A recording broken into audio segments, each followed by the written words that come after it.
Verilişin baş sponsoru Kalsi D3 Nikamedi. İdman həkimi, fizioterapevt Fərid Səlimovun sponsorluğu ilə Ay Həkim verilişinə baxırsınız.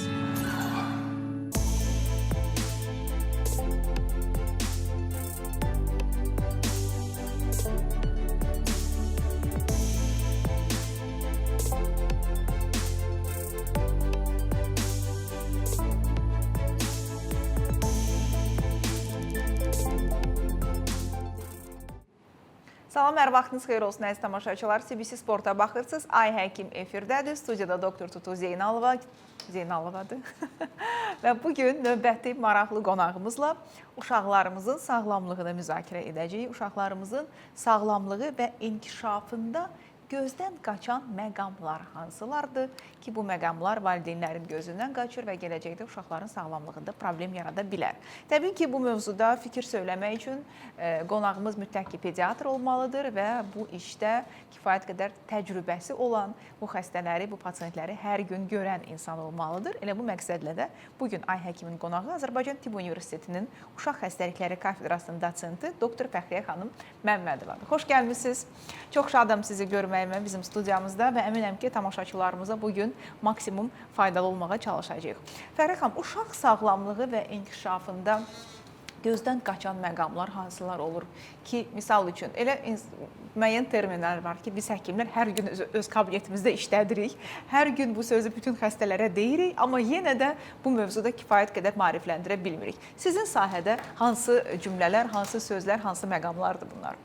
Təşəkkür edirəm Tutu xanım dəvətinizə görə. Tamamilə sizinlə razıyam. Biz valideynlərlə çalışırıq, elə bətin daxili dövrdən belə deyək, başlayaq. Doğuşdan əvvəl iş aparırıq, amma buna baxmayaraq çox vaxtı bəzi anlar elə də qaranlıq olaraq qalır.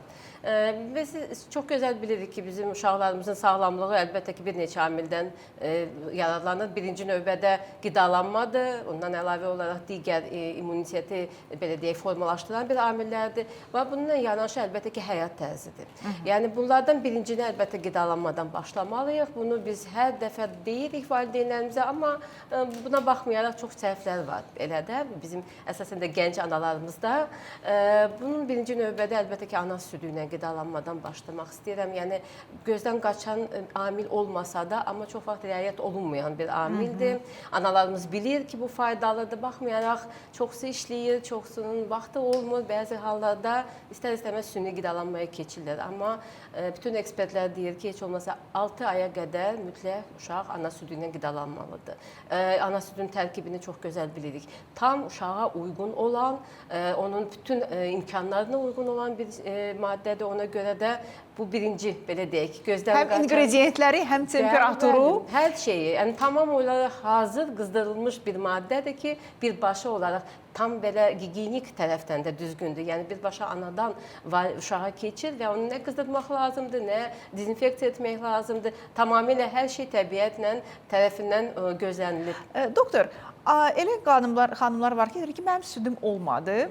Mən bildiyimə görə və son elmi çalışmalar da göstərir ki, ola bilməz ki, ananın südü yoxdur. Uşağı dünyaya gətirmişsənsə, sənin mütləq ki, südün olacaq. Düzdürmü? Burada bu yalnız bir bəhanə olaraq göstərilir, çünki hövsələsi çatmır. Bəhanə deməzdim, çünki analarımızın xətrinə dəyə bilər, amma deyərdim ki, bu gözdən qaçan digər amildir. Bir neçə, bəlkə də 10 il, 20 il bundan əvvəl belə də hesab olunurdu ki, yəni bir anada var, digərində yoxdur. Amma sadəcə olaraq biz deməli bunun qaydasını bilmirdik. Hər bir ana elə bilər ki, özünün rejimini elə bir tuta bilər ki, uşağına südü tamamilə bəs eləyəcək. Burada biz birinci növbədə sərbəst qidalanma, uşaq nə vaxt istəyirsə, o vaxtda biz ona qidanı veririk. Bu artıq şüşə deyir ki, onu əlavə olaraq saat verilsin. Və nə qədər çox ana südün verilsə, o qədər çox da onda bu süd əmələ gəlir. Bu təbiətin digər qanunudur, sirridir. Təbiət bunu özü tənzimləyəcək. Ona görə biz analarımıza siz dediyiniz kimi səbir arzu edirik və çalışsın ki, mümkün qədər uşağına daha çox diqqət yetirsin. Mümkün qədər ona istədiyi zaman südü versin, onda onun südü yenə də əmələ gələcək. Həm də burada uşağın mental sağlamlığına da böyük təsiri var ana südünün. Çünki 2 yaşa qədər uşaqlar ümumiyyətlə özünü fərd kimi bilmir, tanımır. O ananın bir hissəsi kimi tanıyır özünü. Mən belə bilirəm. Bax, istərdim ki, bu məsələnin bir də mental tərəfindən danışasınız. O ana, uşaq, onların bağı və ana südünün bu bağın yaranmasında və gələcəkdə uşağın mental sağlamlığına da rolundan danışasınız. Çox gözəl bir sualdır. Mən buna görə ayrıca təşəkkür edirəm sizə. Çünki həkimlə həmsöhbət olmaq belə olur. Çünki bilirsiniz, biz bunu da çox vaxt izah edirik anaya. Analar köyünə qayda ilə deyirlər ki, bizə təklif olunub ki, uşağı nə qədər mümkünsə az götürsün qucağına, az bəsləsin onu. Çünki sonradan onu ayırmaq çətin olacaq. Amma mən əksinə deyərdim ki, nə qədər çox siz körpənizə toxunursunuzsa, həm sizin aranızda olan əlaqə heç bir şeylə müqayisə olunmaya qədər möhkəm olacaq. Digər tərəfdən isə bu bağlılıq yaranır. Ananın qoxusu, ananın belə deyək, hissiyatı, o dəridən dəriyə keçən hissiyat, səhv ona görə deyirlər ki, nəinki anaya, ataya da doğuşdan sonra, yəni belə bir dəri-dəri kontaktı daha yaxşıdır. Və ondan irəli gələrək uşaq daha yaxşı inkişaf eləyir, daha çox danışır, daha tez danışmağa başlayır, daha çox ətraf mühitə maraq adaptasiya göstərir. Çünki özünü güvəndə hiss eləyir ananın qucağında. Və bu hissiyat sonradan onda bu özünə güvənliyi itirməməyə kömək edir. Yəni sonradan bağçaya gedəndə, məktəbə gedəndə həmişə o güvənlik onda qalır. Və bu qidalanma ilə yanaşı olan bir digər psixoloji məqamdır. Buna çox böyük fikir verilməlidir. O tərəfdən də həm də anada da uşağı əmizdirdikcə oksitosin ifraz olunur ki, bu da onun sağlamlığında danılmaz rolu var. Bəli. Bəs belə deyək, qəliz terminlərlə istəmirik çox belə yükləyib bizim tamaşaçılarımıza, amma onu da demək lazımdır ki, burada tamamilə əks əlaqə var. Nə qədər siz çox uşağınızı qidalandırırsınızsa, o qədər sizin beyninizə siqnal gedir ki, yenə də süd lazımdır, sizin uşağınıza daha çox lazımdır. Əlbəttə ki, bu birbaşa əlaqədir və dediyiniz kimi oksitosin cinsiyyət orqanlarının yığılmasına, daha tez bərpasına kömək edə bilər. Və həmçinin ananın da mental sağlamlığına bir tərəfdən də kömək edir. Və burada bir məsələni də istəyirəm toxunaq ki, analar çox vaxt süd vermir ki, mən birdən kökələrəm. Əksinə, süd verdikləri dövrdə daha çox arıqlayırlar, çünki daha çox enerji xərcləyirlər. Bir də doktor, bəzi analar deyir ki, mənim südüm çatmır. Belə ola bilər belə bir şey, yoxsa sadəcə o gündəlik gününü doğru planlaşdırmayıb?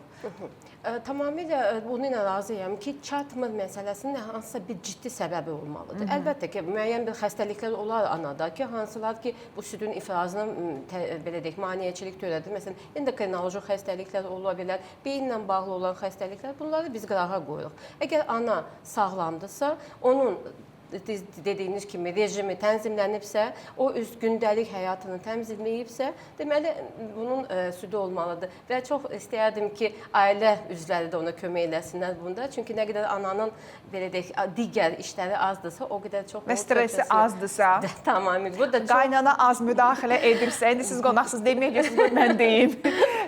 Ana nə qədər yaxşı dincəlirsə, bir o qədər südü də yaxşı olacaq və uşaq da sakit olacaq. Tamam şərikəm sizinlə. Çünki ananın həm duyğuları, həm hissləri, həmçinin yedikləri ilə o mikroelementlər də süddən uşağa keçir. Bir məsələyə də toxunmaq istəyirəm. Bəzən Sovet dövründə daha çox eşidildi bu sözü ki, südümdə mikrob var idi, qoymadılar uşağa verim. Bu nə dərəcədə özünü təsdiq edib bugün? Bugün biz buna tamamilə başqa cür baxırıq. Çünki yəni hər bir mikrob, hər bir infeksiya o demək deyil ki, əks göstərişdir. Ancaq ciddi infeksiyalarla bağlı, məsələn, insan immunodefisiti qazanılmış virusu və yaxud digər belə bir infeksiyalarla bağlı ancaq biz belə bir qərar qəbul edirik. Digər infeksiyaları isə tənzimlənmiş formada xüsusi bir protokollara uyğun olaraq biz çalışırıq ki, ananı dəstəkləyək ki, südünü versin. Yəni hətta bəzi dərmanlarla da bağlı çox vaxt deyilir ki, bəzi dərmanlar hətta südə keçməyinə baxmayaraq elə bir şərait yaradılmalıdır ki, bu müvəqqəti olaraq kəsilsə də belə sonra davam eləyə bilsin. Mümkündür, yəni bu da. Çox, yəni sağalma belə deyək dönəmində, yəni südün sağalması ona gətirib çıxarır ki, bu proses dayanmır.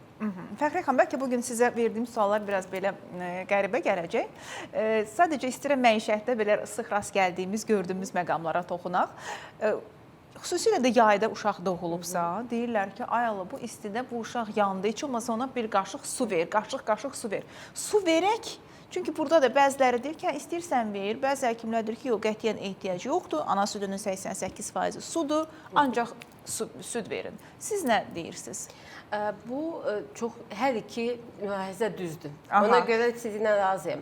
Çox vaxtı bu həm ətraf mühitin temperaturundan asılıdır, həm də uşağın tələbatından. Əslində doğrudan da elə bir uşaq var ki, bu bizim təcrübəmizdən də gəlir ki, heç su istəmir. Ana südü ilə tamamilə özünü ehtiyaclarını ödəyir. Lakin hərdən çox isti havada uşağın ehtiyacı varsa, amma burada da şərtdir. Nə şüşədən istifadə edirik, nə üstü və soskadan istifadə edirik. Mümkün qədər yalnız qaşıq damcı verə bilərik. Yenə də uşağın tələbatından asılı olaraq. Çox isti havada əlbəttə ki, ola bilər ki, olsun. Yəni bizə Ümumdünya Səhiyyə Təşkilatı deyir ki, heç bir damcı da su lazım deyil, amma biz onu özümüzün iqliminə uyğunlaşdırmalıyıq əlbəttə ki. Lakin vacibdir ki, şüşə istifadə olunmaz. Bütün ana südləri eynidirmi, yoxsa bəzən deyir ki, mənim südüm yağlıdır? Bu termin nə dərəcədə doğrudur? Tərkibinə görə, belə deyək, miqdarına yox, amma tərkibinə görə oxşar ola bilər. Lakin əlbəttə ki, içindəki komponentlərin miqdarına görə fərqli olacaq. Bu ananın özündən asılıdır, onun qidalanmasından asılıdır, onun orqanizminin xüsusiyyətindən asılıdır. Burada mən yağlı deməzdim, daha çox tutumlu və yaxud da kifayət qədər tutumlu olmamaq. Yəni ki, bunu nəzərə almaq lazımdır. Lakin çıxış yolu eynidir. Nə qədər çox qidalandırırsınız, tez acırsa tez verirsiniz. Gec acırsa gec verirsiniz. Qayda birdir. Aha, yəni uşaq yemək istəyirsə yedizdirmək lazımdır. Gözləmək lazım deyil ki, 3 saat keçsin. Yox, qətiyyən. Fəxri xanım, bir dənə də qəribə sual verim sizə. Bəzən görürük ki, uşağın burnu tutulub, ya nə bilim çox ağlayır, deyirlər ki, yəqin qulağında nəsə problem var və anaya deyirlər ki, sən südündən onun burnuna, qulağına tök, uşaq düzələcək, sağalacaq. Biz bu məsələyə biraz ciddi baxırıq. Çünki əslində uşağın burnunun və belə deyək də gigiyenasına, tualetinə görə biz daha çox hesab edirik ki, adi su daha yaxşı effekt göstərəcək, nəinki süd. Çünki südün tərkibində digər maddələr də var. Onlar müəyyən şərait yaradılsa, infeksiya və s. gətirib çıxara bilər. Ona görə çalışırıq adi ilıq su ilə bütün bu problemləri həll edək. Əgər qulağı ağrıyırsa, daha yaxşı olar ki, həkimə müraciət eləsin və lazımı olan, yaşına uyğun olan dərman istifadə olunsun. Çünki süd daha da provokasiya edə bilər qulaqdakı problemi. Bəli, onun tərkibində olan bəli maddələr bakteriya üçün şərait yarada bilər və əgər üstünə və də durğunluq gəlsə, bu digər ciddi problemə gətirib çıxara bilər. Fəxri xanım, əmzik mövzusunda nə deyirsiniz? Uşaqlara verək, yoxsa verməyək? Hətta bəzən nənələr, babalar öz sevgisini göstərmək üçün ana o tərəfə keçən kimi götürür soskanı, batırır mürəbbəyə, tez verir uşağa ki, yazıqdır, qoy biraz şirin nəsə getsin ağzına.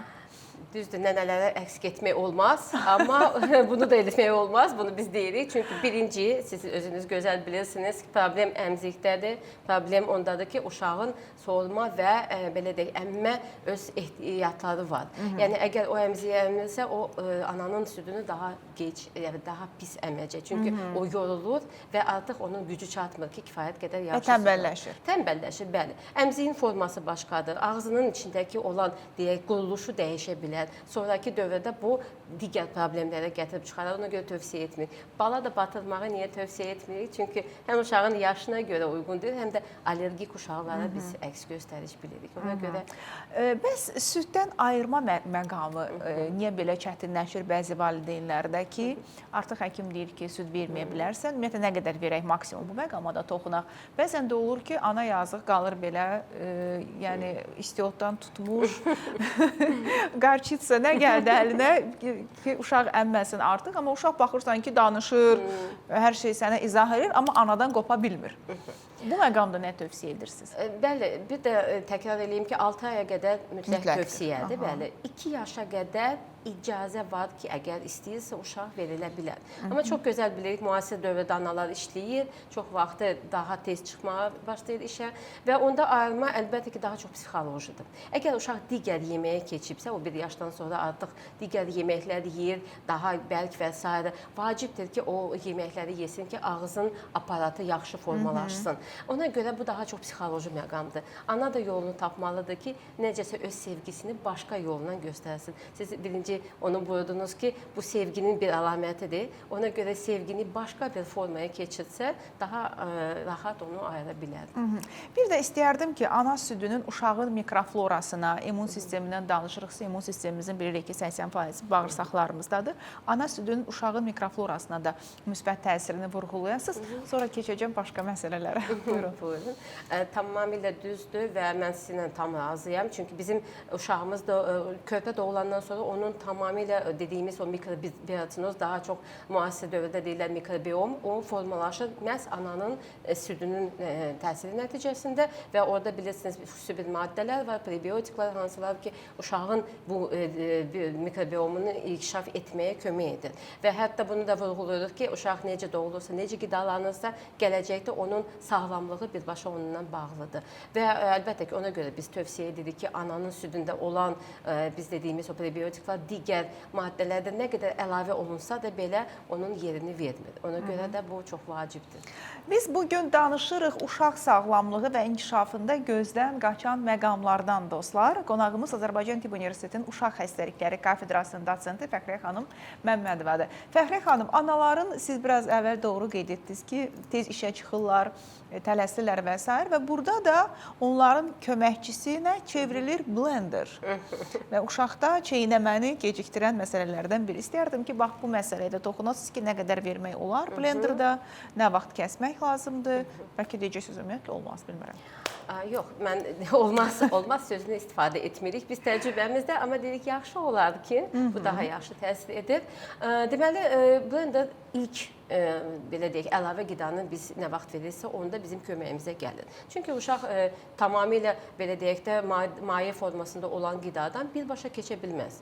Ona görə 6-7 aylığından sonra nə vaxt ki biz başlayırıq bu əlavə qidanı verməyə, əlbəttə ki istifadə oluna bilər. Lakin 1 yaşa çatan uşaq artıq daha bərk və daha müəyyən bir hissəciklərdən ibarət olan bir qida yeməlidir. Düz buyurdunuz, onun nitkinin, onun çeynəmə funksiyasının formalaşması, dişlərin inkişafı, həzm sistemi. Bəli. Ona görə 1 yaşdan sonra biz tövsiyə edirik ki, blenderda kifayət qədər az istifadə olunsun. Çox nadir hallarda və çıxılmaz vəziyyətlərdə. Çünki sonradan onun digər yeməklərə keçirmək çox çətin olur. Biz belə uşaqlarla rastlaşırıq. Uşağın 5-6 yaşı var, ancaq blenderda nəsə pişmişik, qaytarma kimi özünü göstərir və onu biz böyük çətinliklə sonra məcburuq keçirdik. Hətta uşaqlarda sonra psixoloji problemlərə də gətirib çıxara bilər, qida davranış pozuntularına kimi apara bilər bu məsələ. Doktor, başqa hansı gözdən qaçan məqamlar var ki, sizə müraciətlərdə siz daha çox görürsünüz? Əgər qidalanma ilə bağlıdırsa, çox vacib. Qidalanma, vitaminlər, minerallar, yəni. Bəli. Onu üstələmək istəyirəm ki, çox belə bir anlayış var ki, əgər uşaq meyvə tərəvəzə kifayət qədər yeyirsə, onun heç bir əlavə belə vitamin və mineral əlavəsinə ehtiyacı yoxdur.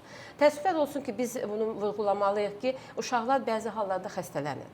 Xəstələnmə də ona gətirib çıxarır ki, kəskin xəstələnmə, hətta xroniklər ona bağırsaq sorulması pozulur. Əgər bağırsaq sorulması pozulursa və əgər biz verdiyimiz qidada əmin deyiriksə, onun tərkibində kifayət qədər maddələr varsa, məcbur oluq əlavə maddələrə üst tutaq. Yəni, bunu biz həmişə valideynlərə deyirik. Fikirləşməyin ki, əgər mən uşağa meyvə verirəmsə və yaxud tərəvəz verirəmsə, mən onun tam ehtiyatlarını ödəyirəm. Əgər uşaq xəstədirsə, ona əlavə hansısa bir, biz deyək, əlavələr verilməlidir, vitaminlər bağlı. Bəzən də olur ki, bu vitaminlər xüsusilə də son illərdə dəb halı aldığı üçün həddindən artıq verilir və multivitamin şəklində verilir. Hətta analar bir-birinin arasında söhbət edəndə məlum olanda ki, biri verir, o birisi vitaminləri uşağına vermir.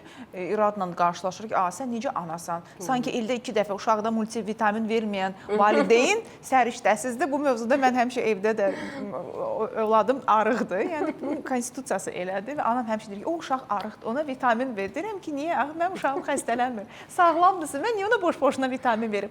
Analiz verək, ehtiyacı olanlar varsa onları verək. Amma ümumi kompleks vitaminlərin verilməsinə necə baxırsınız?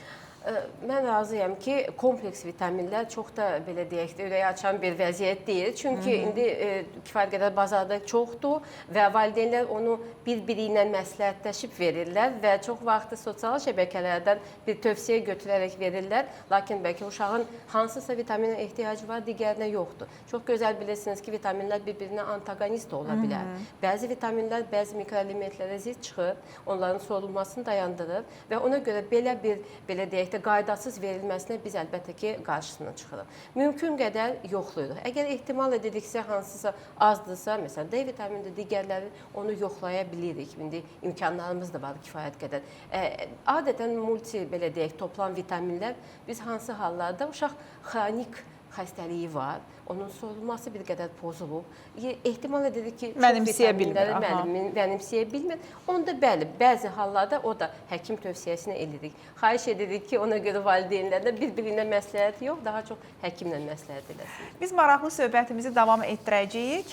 İndi isə istəyirəm reklamlara keçmədən öncə verilişimizin baş sponsoru Ştada şirkətinə öz təşəkkürümü bildirim. Kalsium D3 Nikamet, portağal və limon dadlı çeynəmə tabletlərini isə təqdim edir. Kalsium və D vitamini defisitinin profilaktikası məqsədi ilə, həmçinin kalsium və D vitamini defisiti riski olan pasientlərdə osteoporozun müalicəsi zamanı əlavə terapiya qismində kalsium və D vitamini qəbulu üçün nəzərdə tutulub. Kalsium D3 Nikamet 25 ildən artıq mövcuddur və sınanmış bir preparatdır. Odur ki, güvənə bilərsiniz. Bir daha təşəkkür baş sponsorumuz Ştada şirkətinə. Digər təşəkkürümüz isə idman həkimi Fərid Səlimovadır. Böyük Britaniya təhsilli idman həkimi Fərid Səlimov müasir fizioterapevtik yanaşma ilə sizin xidmətinizdədir. Əgər diziniz, onurğanız, çiyniniz, əzələ ağrılarınız varsa, bu orqanlarınız ağrıyırsa, o zaman daha tez və müasir idman yanaşması ilə müalicə üçün müraciət edirsiniz Dr. Fərid Səlimova 055 318 83 94. Reklamlardan sonra yenidən efirdəyik.